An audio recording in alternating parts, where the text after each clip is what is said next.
की पहिली नजर ठरावे हो, पहिली नजर ठरावे नजर नाही ठरावे टाके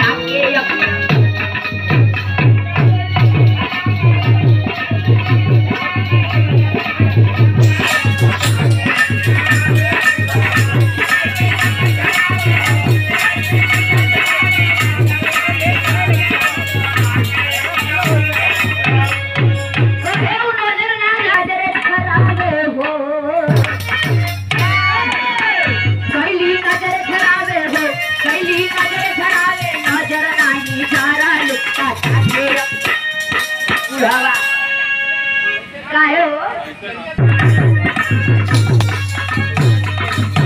बोलू रही काय की पहिली नजर झरावे हो,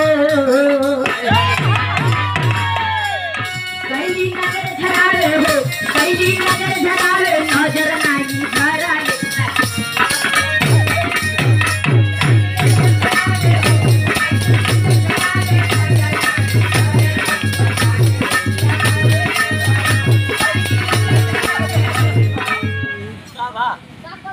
झरावे हो,